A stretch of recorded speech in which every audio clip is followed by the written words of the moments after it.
Hi Ultimate Gardeners, welcome back to the Ultimate Gardening channel. My name is Emmanuel Arce, well known to be the Ultimate Gardener. Come join me in becoming an Ultimate Gardener day by day.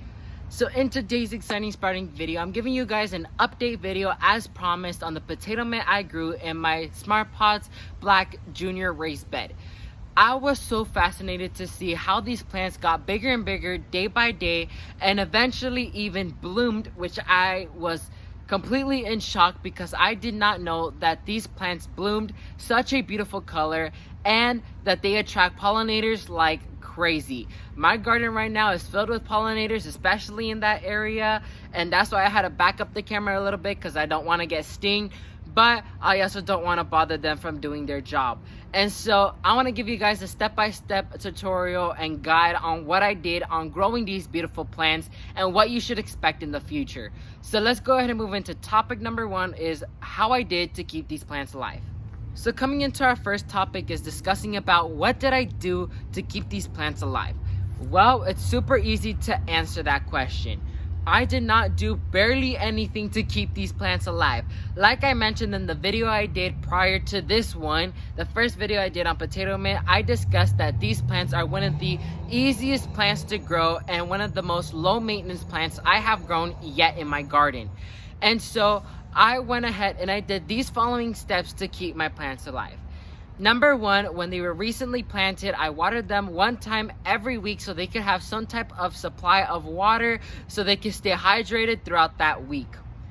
After that time period has passed and they were already starting to establish into their new home, the thing I did was just let them go. I let the rain and nature water them on its own whenever they wanted to, and you can see behind me that it's paid off very well. So I really haven't been watering this by hand at all, and so the only time you have to be hand watering this is the first few weeks before you or after you plant them, and then you'll have to wait until they start pushing new growth and they get bigger and bigger, so you get that sign that they're establishing into their new home. Number two is that I did fertilize them with the Vermicera earthworm casting tea in the beginning and never fertilized them again, and they are looking fantastic. Fertilizing is only done in the beginning stages of potato mint. You do not want to fertilize when they're blooming, because here's the sign of you need to stop fertilizing your potato mint. Just like regular potatoes, when they are flowering, that means they're starting to develop their tubers underneath the soil. Well, that's the same case here with potato mint. They're in current bloom right now, and so you don't want to bother them at all, so just let them be, because they're starting to develop their tubers underground so you guys can have an abundant amount of potato mint to harvest later on in the season. So fertilizing is only done when they're on their peak season of new growth. So coming at number three is you want to provide them full sun. 5 to 6 plus hours is highly recommended for the average home gardener, because if you want to have a success this growing season with your potato mint, give them the sunlight they need. All plants require different requirements of sunlight. Some can handle more, some can handle less. So give them as much sunlight as you possibly can so you can get an abundant amount of potato mint when it comes to harvesting season. So once again, these are full sun loving plants. 5 to 6 plus hours is highly recommended. Number four is I just let them be. If you're in an area where you have enough space to let these plants grow, let them be. They perform best when they're let grown and get big. You can see my container is huge right now. It's actually spilling over the sides. And so I let mine do its thing, because eventually they're going to start dying back and you're going to have to cut back those plants eventually. So you want to go ahead and just let the plants be.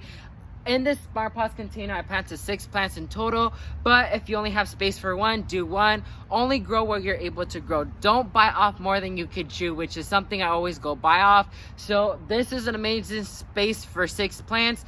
If you have more space, do more. If you have less space, do less. But always let your potato mint grow to their maximum height and width. Finally is that I enjoyed this showcase. I know this is something you don't have to do, but I love doing, because I am so fascinated to see how these plants bloom, and you guys should see the abundant amount of bees that it's on this plant. It is crazy. My garden is now full of bees because of this cause. And so if you want to go ahead and add some pollinators into your garden, grow potato mint. It's so easy to grow, super easy to propagate, low maintenance, and can handle drought easily, and you'll have a successful harvest when it's time to harvest them. So that's gonna be it for this exciting sprouting video, you guys. A huge shout out to Smart Pots for sending out this product for me to trial out in my garden this growing season. I'll be leaving a product link and all their media links down below for you guys to check out. And I love this potato mint, and I'll see if I can find a link where you can purchase potato mint online. But I know a lot of people are starting to have their gardens go to sleep, but I'll leave the link in the description box for you guys to check out whenever you guys want to try it again next year. So that's gonna be it for this exciting sprouting video, you guys. Hopefully you guys found something educational and informative off of this video, because I had great fun filming it for you guys. So thank you all so much for watching this video, and never forget to grow big, ultimate gardeners. Bye guys.